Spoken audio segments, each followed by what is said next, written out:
12 years ago, we got our first rescue dog, my husband and I, and we went through an organization that did rescue. And then about 6 months later, we decided to get a second dog through that same organization, then started volunteering. There were things that I didn't like about her particular rescue, and that's where I met Deb, my business partner. We both stayed around for a couple of years with her, and then decided we could do it better, and had better ideas, and that's when we decided to open our own rescue. The reason we became a no-kill is, first of all, a lot of the dogs that are in shelters are not doing well in this shelter situation because of the noise and the kennel, the way the setup is. It's very scary. So I would say 90% of the dogs we get may show one side, but after some time and giving them some one-on-one, then you can see their real personality, and that is what you need to. In a shelter situation, they don't have that opportunity to be able to say, let's do some one-on-one and really make this dog something different.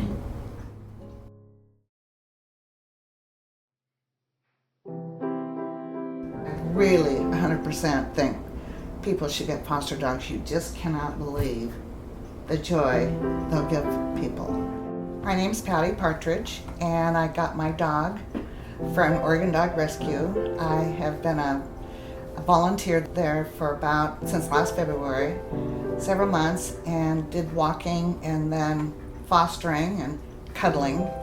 And guess what?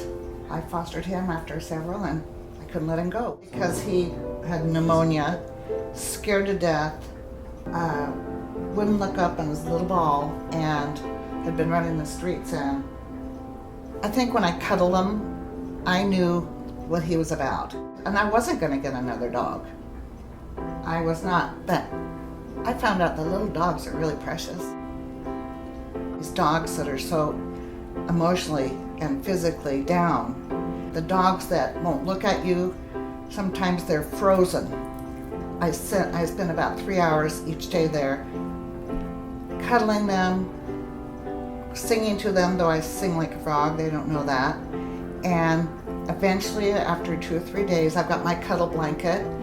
They'll start to relax, and after 2 or 3 weeks, or sometimes 1.5 weeks, depending on the dog, they'll relax, and then they'll start looking at people, and then they can start being walked.